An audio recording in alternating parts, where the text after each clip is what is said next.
The wonder of home. The wonder of home. The wonder of home. The wonder of home.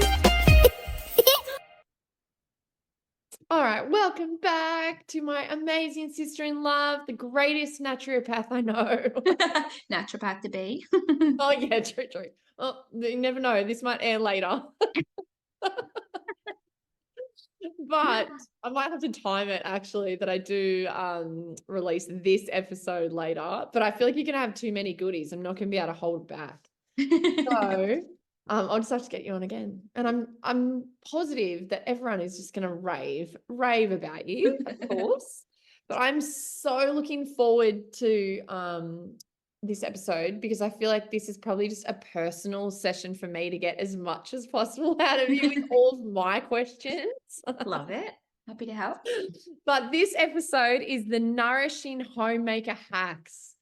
And I'm always up for hacks in any shape or form, ways to make our lives easier as homemakers, even if you have kids, if you don't have kids. I think because at the end of the day, we're the homemakers. So it all kind of comes through us, from us. Definitely.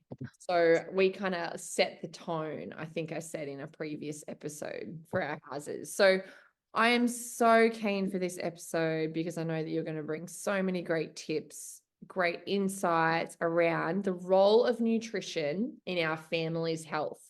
So to kick you off, I'm going to ask, what is the connection that you have found between diet, mental health, and what are some practical ways that you can help us support like the emotional well-being of our families through nutrition? That's like a pretty loaded question. So feel free to break that down how you would like.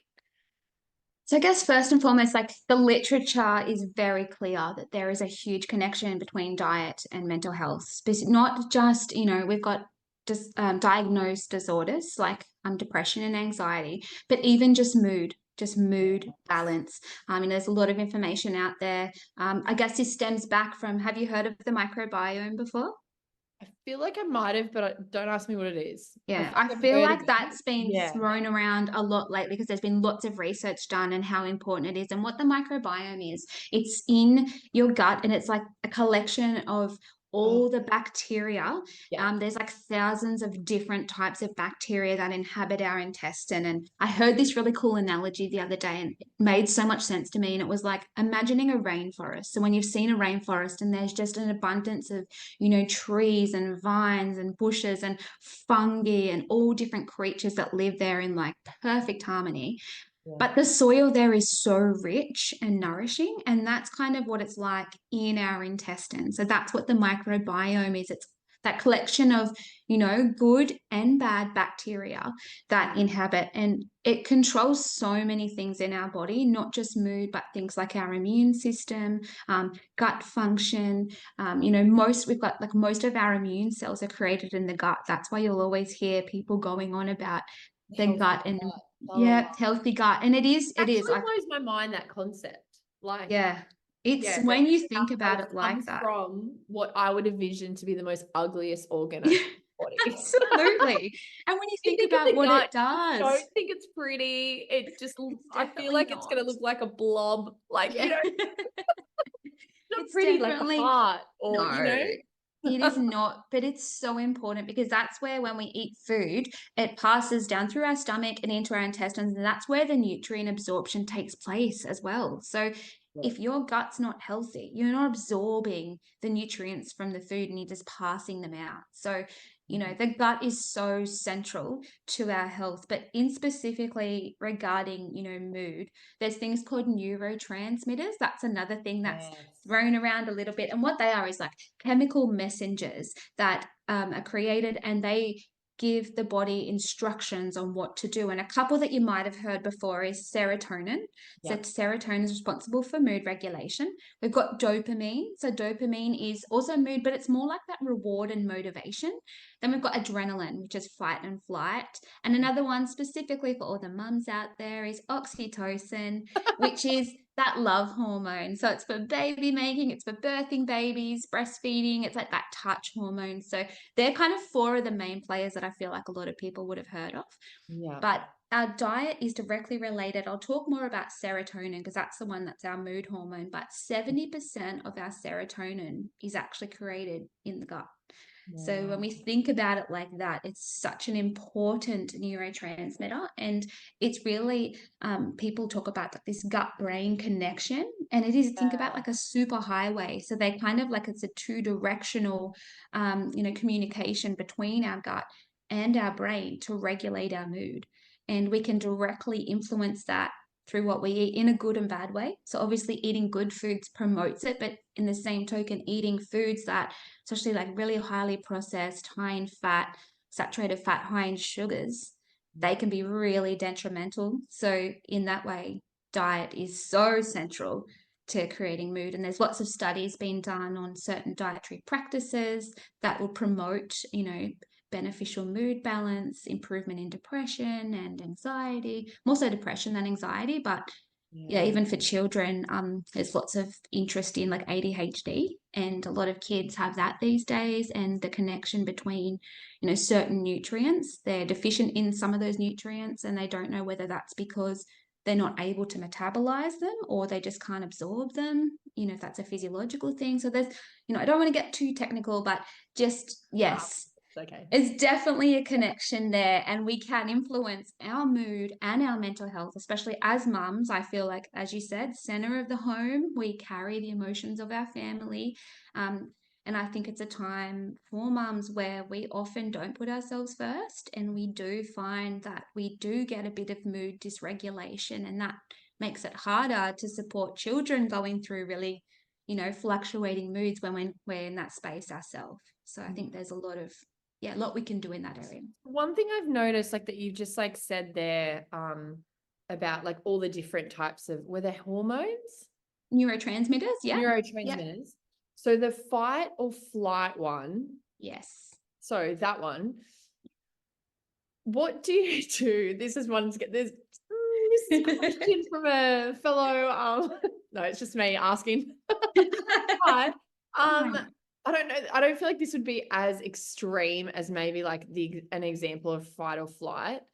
And I don't even know if this is maybe even in that same category. But when like you're living like the neurotransmitter friends in your gut, your brain, when you're constantly living reactionary as a mom, like is that classified as that? Like is that a fight or flight reflex when you're constantly living like not for, like you don't feel like you know what your next step is, you're just waiting to react, like you're living 100%.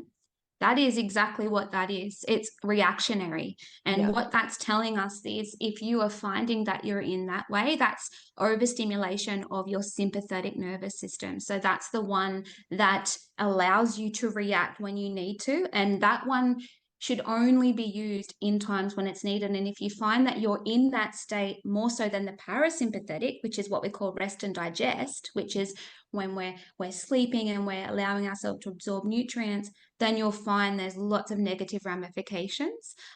You might have digestive upset. Myself as an example right now.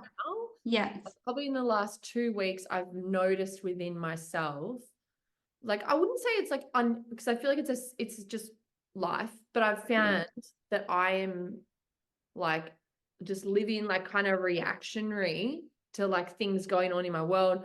I'm like, then effects of that are things like really forgetful. I'm getting really brain fog. Yeah. Completely forgetting things that I would not usually forget about. Yeah. I'm not staying up as late, but I feel like my sleep is so crap. Like I wake up, the stage is crap. Like, and even like I love coffee, but I'm not having as much coffee. So that's not even like part of the crash, but I'm crashing really hard at night. Yeah. As in like, I'm just exhausted as soon as I get to bed. And I'm like, I'm eating really good. So like, how do you, and I'm also like probably more active than I have been in a year, keeping movement in the forefront.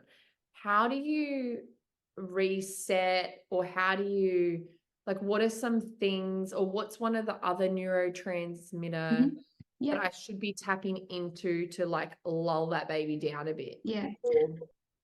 So first and foremost, we'd always look at your lifestyle and is there anything there we can change? Because what No. you're doing is because you're so overstimulated. No, there is not, Sarah. So because you're so overstimulated, you're Yeah. probably having an overproduction of cortisol. So cortisol should, we've got a balance that should happen with cortisol that should be lower in the evenings and, increase in the mornings to kind of wake us up. But when we kind of get very overstimulated, it can mess with that. And that can affect things like our digestion, even though we're eating well. Like I said, things are not working properly. It might be increasing things. Some people get like a bit of a digestive upset, like a bit of a nervous tummy, increased diarrhea, or even constipation. It could be the opposite way. Sleep is almost always affected. So even though you might be getting a full night's sleep, you don't wake up rested. So you're not actually waking up feeling like you had that good night's sleep. Brain fog is so common. It's a really common indicator of a bit of this nervous system dominance, this sympathetic nervous system dominance. So what I would suggest is really look at things like coffee, because that can exacerbate that. So if you can decrease that, eating some really nourishing foods can assist. Now, something I love that works really well for people that are kind of in this state is magnesium. So magnesium is it's known as like a calming, it really supports that neurotransmitter production that we're talking about. So it helps produce, it's got hundreds of different functions, magnesium, it's amazing, but it really shines as a calming nutrient for the nervous system. So that's found in like leafy greens, nuts and seeds, cacao. So, if you're a bit of a chocolate lover, sweet potato, legumes, all of those kind of foods. And there is some really great supplements out there, but, obviously increasing the food in the diet is really supportive as well. Love that. So, and just taking time in your day to just rest, reset. Getting vitamin D in the sunshine is really helpful for, regulating our nervous system. We know the benefits of that. It's been proven, the literature supports it. So getting out in the sun every day and try and expose, parts of your body, especially in winter. We're all deficient in winter. We don't get outside enough. There you go.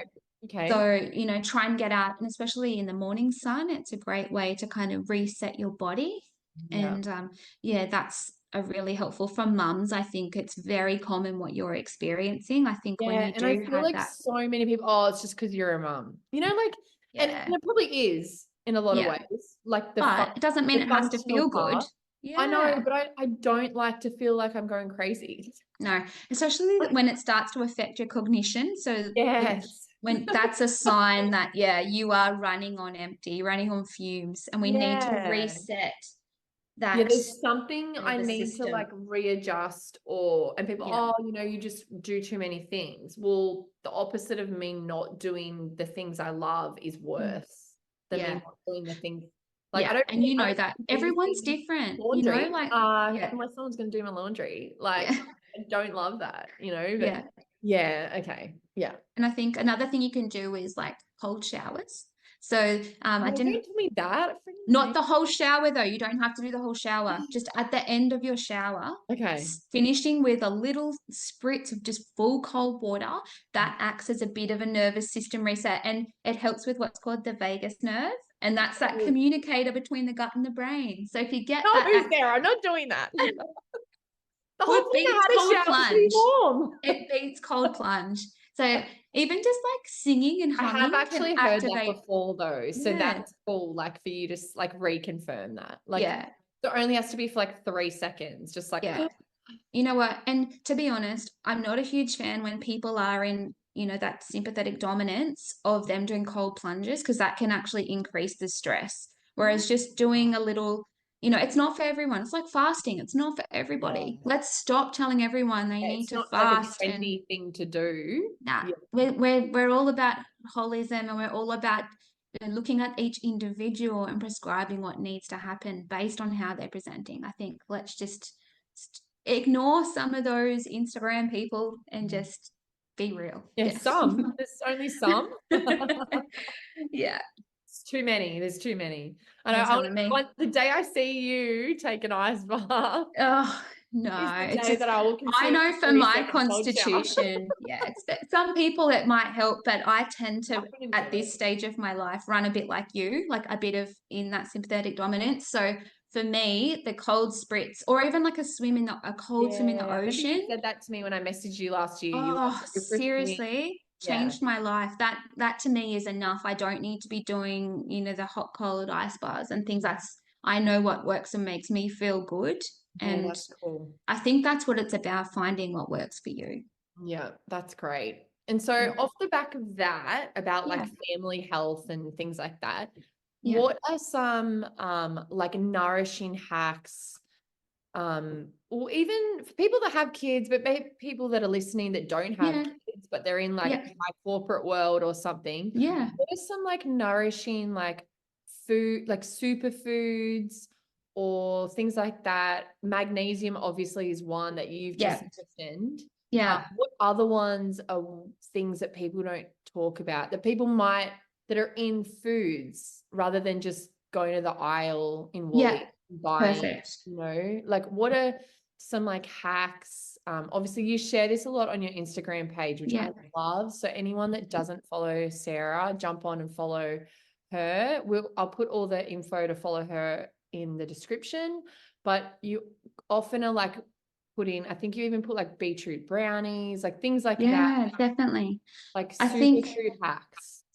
one thing I talked about, that microbiome, and that is so moderated by what we eat. We can actually think about it, improving the soil of your body, because that's where our immune system comes from. Our mood, it regulates like inflammatory pathways. So not just, allergies. If you've got someone that's having like skin flare-ups, like there's so many parts of that. So what I would say is a big one is omega-3 fatty acids. I Yeah. think, if you're not eating like at least 2 serves of oily fish, like salmon, mackerel, sardines a week, you're not getting enough omega-3s. We can't make them in the body, we need to get them.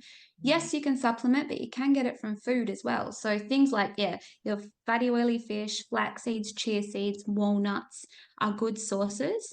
They help downregulate inflammation, support our nervous system as well. And there's so much research on omega-3 fatty acids. It's kind of a proven one that we can all benefit from. Another one is fermented foods. I know in certain cultures in the world, it's part of their diet. Like they grow up on sauerkraut, but I think in Australia that's not a thing for us. But it's naturally a form of probiotics which help support our gut bacteria. So that's things like sauerkraut, kimchi, yogurt. Even yogurt has that as well. I think you don't just start small. Kombucha, like all of those foods, just start small, and adding fermented foods to your diet is one of the biggest things you can do to support your health. There are in certain situations, some people can't tolerate it, but if you start having it, you'll kind of know if you are one of those people. Yeah. But I think the biggest thing we can do is just have a really diverse and varied diet. Don't eat the same thing every day. Like nothing pains me more than seeing these health influencers telling people to have chicken, boiled rice, and broccoli. Like that is a recipe for gut issues right there, because your gut needs diversity. We need to feed it a range of, say, like 30 different vegetables a week, which sounds like a lot, but even things like herbs and spices, garlic, legumes all fall under vegetables. So I think just eat a variety of colorful in-season fruits and veggies. That's the biggest tip, and just mix it up. Like try and have, each time you go shopping, choose a different thing. Just start small. Choose a different fruit or a different vegetable that you maybe haven't had before, and mix it up like that. We're not aiming for perfection here. That's not what it's about. Don't get bogged down in that, because I think that's another thing in the health industry and wellness space that pains me as well. It's this perfection situation where, that's quite unhealthy as well. So I think just aim for change and improving what you're currently doing, because I always have this thing of like, all the small changes, if we do them consistently, you're going to get big results. So instead of doing like, that big change for a week and then you fall off the wagon, it's not sustainable. Yeah, you go back to the junk. So Yeah. how do we help introduce like that variety for Yes. fussy eating Oh, kids, because yeah, I I have get one. it. Your nephew is the worst Yeah, I feel possible. like He would be happy with chicken nuggets and chips every single like and he wouldn't be bored of it. Like no, he would be like, this is the best life ever. I Like know, and he kids loves especially. cucumber. So, he doesn't completely hate things, but he is literally like a plain Jane eater. Yeah, Like, how do you incorporate what like that wellness or even those sorts of things? Like sometimes every now and again I can't do it constantly because I'll be aware of no, it. yes, I have to like grate in it's a celery and dance. carrot and Yeah, things, lots of vegetables into the spaghetti. Like I blend it and put it in yes, so they I've don't been there. physically see it. Yeah, yeah, How I've do been you there. work with a fussy eater? And don't think I'm immune to this because I'm actually going through a bit of this stage as well. I think, I was so smug when my kids were babies. Like Sonny, especially my youngest, like he would eat the most disgusting combinations of food. I'm talking like sardines mashed up with avocado with a side of sauerkraut, like Oh, it's funny. and gobble it up, And I was like, Love oh, it. he's the best Best life eater, ever. But he's 3 now and he's going through a bit of a fussy stage. But can I just say, like, persistence pays off. I think I don't stop offering it up. Sometimes I know that he's not always going to eat it, but I'll still, even with some of my other kids, like, they're generally pretty good eaters, but they have their things that they don't like. So I just keep trying it. And sometimes you have those little wins, and having conversations, I think, around why we want them to eat those foods, Yeah. not eat your vegetables, they're good for you. I feel like we need to have conversations that set these kids up for, healthy adults. So even like last night, Sonny was sitting with me having dinner and he was eating tomatoes, which he has been a bit hit and miss with lately, to be honest. And he was just gobbling them up, saying like, Mommy, these are so yummy. They make me strong. And he's showing me his muscles. And I just thought, you know what? I'll take that small win because that kid has made that connection between the food and the function, not Yeah. just I have to eat my veggies because Mum said so. I'm just gonna get And cranky. Yeah. yeah, that's it. And it is so frustrating. Trust me, I know it. I have nights where I'm like, I don't even know what to make because not everyone will eat the same meal. And I'm Yeah. sick of wasting food. Like, I've had times like this as well. And I feel like we just need to just always pair a new food or something you think they're not going to eat. Like, don't give them a totally new meal they've never had before. I feel like they're going to dig their heels in and they're going to say no. And then it's going to be so stressful. So just combine it with At the something end of the they day, when love. you're like flinging out food because you're like, I've got to feed these people, and then Yeah. you put the food in front of them, and you just waiting. You're waiting for the what At is least it, one. and you're like, you know what, eat it. Oh, there's no dessert in this house. Yeah. You don't have to have dessert every night, like, and then it begins the battle. And then it becomes your stress, right? And Yeah, then it you're does. the one that's stressed. Yeah. I know that a couple of times I've like done meals that I know that obviously the older two, it's literally just because your older two are let's be great honest. eaters. I've It's seen them in just so action. Like bad. they're great. Yeah. Yeah, they eat anything. Like they're foodies. Like, Yeah. yeah, they love everything and Were they anything. always like that? Yes. Oh, so Always good. been like that. And Yeah. then Cooper came along and he's always been like this. So like I don't actually stress a lot about it because No. like I said, he loves cucumbers. He loves, Yeah. the things he loves, I always make sure I have. So like Yeah.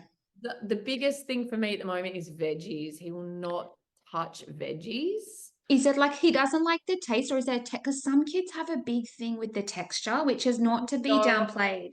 I don't know. He loves nuggets and chips, right? But if I make a roast dinner, he won't eat the potatoes. What? And I'm Okay. like, it is the same. Have you tried thing. chopping them in a chip shape? Doesn't matter. They're not with nuggets. Like it's not Yeah. paired. It's like, I don't know. He just doesn't. So even now we'll have a roast dinner. I'll still push through with he needs to eat a little bit of meat. Yes. And I don't care if you're gagging, you're gonna eat it. Oh, who doesn't like a roast dinner though? That's sometimes I'm just like, you don't know what you're missing out on. Like seriously, exactly guys. right. This is my argument. Yeah, I But I will know. give him, he loves beans. Yeah, perfect. So he will eat beans. He doesn't like the carrots, but I'll give him 1 carrot. Does he like them raw? Because I've got one kid that Yes. hates Yeah. cooked carrots. So I know when we That's him have, with if raw we, carrots, but he won't yeah, eat cooked carrots. yeah, that's what we do. Alfie Yeah. will And just so have to I have feed him the raw same carrot. thing. Yeah. Yeah, But I'll just chop but it, that's a mix texture it. thing. That's what Yeah. it is. That's what I was saying about the sensory things. Like sometimes it's just a mouthfeel thing. So Yeah. they're like, oh, they've had a bad experience with like soggy broccoli or Yeah. something That's like like Nate. He that. ate peas. Like Nate's Yeah. traumatized from childhood. I remember, like, yeah, I I know you remember had a the couple same of my trauma. brothers, growing up, had a bit of a green phobia. So But he's generally pretty good. But I remember when like yours, like I think it was Elkie, yeah, loved seaweed. still does. They all do. That's what I mean. Like, I just take my wins. There's Yeah. certain, but you know what she hates? Pizza. Like, are Oh, you kidding are me? you? Are Kid you even hates, in our hate, family? has never liked it. The only time she ever liked it was when I would make like the homemade dough and like, but I'm like, sorry, babe, like that's not happening all the time. But I'll so have, if you have pizza, does yeah. she just get something else, or do you just give her Yeah, the well, generally, like, okay? I don't really love it either, unless it's like a legit pizza. I hate Dominic, like those kind of Yeah. pizzas. I'm like, Nah. if I'm we, spoiled. We've got really good Italians around. yeah, see, I'll have like a legit beautiful pizza when I Yeah. go out somewhere, but I could take it or leave it.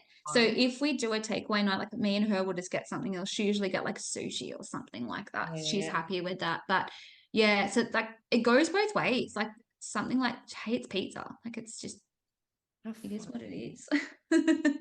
Funny. I know. Can't Fussy win. eaters. Oh Yeah. well. Good luck. Good luck, everyone. Solidarity. Yeah, that's so good. Just take the win.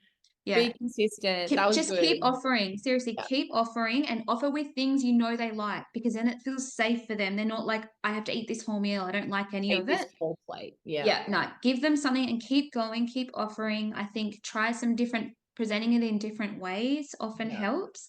Yeah. If all else feels like, by all means, hide it, like in sauces or smoothies or whatever. But I think it's Yeah. really important for kids to recognize what their food is and what they're eating. And that's why, when I was started to feed my kids, I really loved baby-led weaning over purees, only because I felt like for kids to know what something actually looks like in its true natural form and what it tastes like, rather than just being in a bowl of, puree that they're little, but they still learn. This is where they learn how to eat, and so important, I think, Yeah. those early times. That's awesome. And then last one that I wanted to bring up was, which I feel like you've kind of probably even touched on this, Yeah. is insights on like making healthy eating fun and accessible for kids, which I feel like we've already Yeah. touched on this. Yeah. I think like even the oh no, actually I feel like we've touched that enough. I'm gonna Okay. actually change this conversation slightly. Okay. Go. So one of the questions I wanted to bring up in this, because obviously once again it's a personal question. Shoot. But I think this could be helpful for people out there that have teenagers. Was around one of my children is early teen, tween. I won't specify too much. Maybe her friends are listening. But even so at the moment, just hormonal changes going on. Yeah. With that is her skin is changing. So especially around like acne, we all know we went through a season of our life in puberty where our body's changing and blah, blah, blah. But she is starting to get acne in a very like concentrated spot, like on her face. So it's not just like general random, here and there. It's actually like a very like area, a particular area of her face. And so I was asking Sarah, is there anything from a naturopath point of view that you can do with like kids or teenagers around that hormonal? Because obviously hormones are crazy at the moment. Yeah. That's the reality. Your hormones are adjusting, changing. But is there a way that you can do something in naturopathy to help with acne and even just managing it better? Yeah. Definitely. And acne is such a multifaceted presentation. There's lots of reasons why people get acne. And especially as teenagers, it's kind of par with the course to get a little bit of that while they're going, especially around the time of like their first period and things like that. Yes. Things are changing a lot. Yeah. So it's very normal to get a bit of that. But I would say, like, depending where it's presenting can tell us a little bit about what it is. If it's generally around the chin area, that's a common one of hormonal acne. Whereas if it's on maybe the forehead, that's Yeah. a bit more digestive.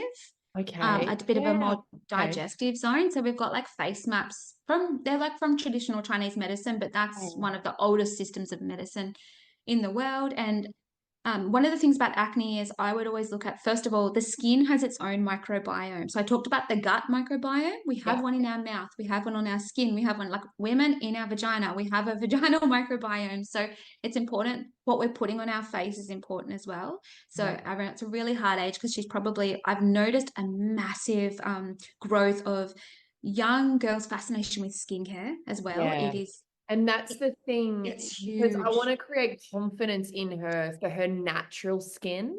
Yes. Because otherwise, I think the problem with that is if you're not, or I think, my opinion, Yes. is if I'm as her mum not helping support her, get her a bit more education around like being confident in her own natural skin, the solution to that is just more makeup. Yeah, and that's not, we don't want to cover it. No. Yeah, is covering it, is finding better products to help cover it. That's not the To solution here. me, exactly, is a Band-Aid when I'm not actually helping her, like, look after her body. Like, what is your body saying to you? So what would be your, if she came to you as a client, which she probably will after this podcast. I would love to see her. Yeah, like, because I think it's not talked about enough even for her age group. Definitely not. Even myself would be like, oh, it's just hormonal, it'll go away. Yeah. Yeah, but But even that's like not the solution. There's even lots in of our things you can do. family, it could be actually a hereditary thing, which we've also talked about, just in amongst our own family genes and pool that we have. That could even be like an underlying family hereditary thing that needs to be like not treated as in like No. But our skin is reliant on our gut health first and foremost. So like I was going to say, like, just make sure like you're not stripping, don't do any harsh washes, or a lot of people do scrubs, and make sure you're not doing any of those things first of all, because it's stripping your natural oils. It can actually push it deeper and make it worse. I know it feels like it's like a deep cleaning thing, but she's probably not getting it there because her skin is dirty. So just a gentle natural cleanser, avoid anything fragrance. That's a whole nother rant that I could go on about the use of book you in for another podcast. These kind of products with beautiful childhood skin. They don't need those products. Like, mums out there, if you're listening, please do not buy your daughters those things. They don't need all those harsh, even like retinols and additives on their beautiful skin. They don't need it. So so keep the skincare regime really simple. The other thing I would really look at, and I know this is like, you can talk about it till you're blue in the face, but hydration, like water, is so important. It flushes out things and stimulates all our digestive pathways. That's how we eliminate things from the body. If we're not eliminating them, they're reabsorbed. So if you're not eliminating toxins from your body, whether it's through peeing or pooing or whatever it is, it can get reabsorbed, and that can be one thing that's happening. So hydration is so important. And 2 liters. If you're not already, like, get a water filter. It doesn't have to be the big, most expensive, fancy one, but just even like the filter jugs, start with that, filtering your water. The other thing is lots of different like bitters and things that stimulate your liver, because your liver is where it's a detoxification organ. So it's really important for detoxing hormones and creating bile and stimulating digestion. So bitter foods, if she's a good eater, that's an easy one, because you can include some bitter greens. That's things like rocket is a really good bitter. Things like cruciferous veggies like broccoli and cauliflower is really good. And then you've got like omega-3 fatty acids is amazing. So lots of like oily fish. I know it seems weird to like, I don't know if her skin's oily or dry, but like oils are actually really really therapeutic for the skin as well. And then you could go down the route of like antioxidant type of foods.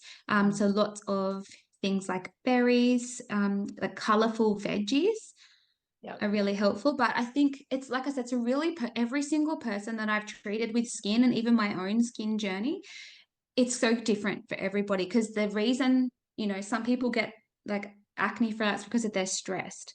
Other people, it's hormones. I'll get a breakout if I'm stressed. Yeah. And so it's such an individual thing. And my advice would be like based on what's presenting. But I think keeping those detoxification pathways is so important. And there's like some herbs we could use even that are so safe to kind of just make sure she's kind of eliminating toxins if it is a digestive thing. Yeah, that's cool. I'll book her in. Yeah.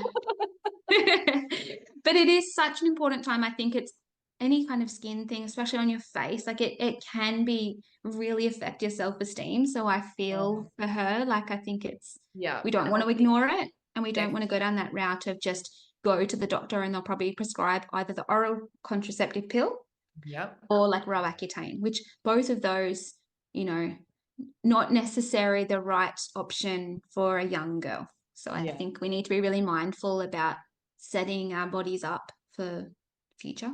Yeah, and I think even like you've spoken about so like beautifully, like teaching like our kids. She's still a kid. She's still a kid. I know, but like teaching like the positivity around healthy foods, healthy living. Like it's not dieting.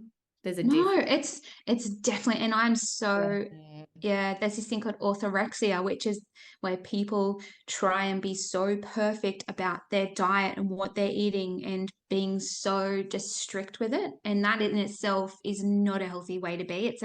It should be about balance, and I'm so about that with my kids. Like, we'll eat ice cream and takeaway, not all the time. It's the minimal part. There's sometimes foods. Absolutely, and they know that, and I think that sets up a healthier relationship rather than, like, we know they're not the best for us, but our bodies are so amazing at detoxifying these things in small amounts. It's not like when we're feeding it every day, that's when we get dysfunction and damage. But if it's just the occasional thing, your body is designed to be a detox organ. It should be able to handle that. So take the pressure off yourself. Live a little. That's cool. I love that. Oh, thank you for joining us again. Oh my God. So welcome. I'm so gonna have to like go back and listen to this and like take notes and probably book in appointments.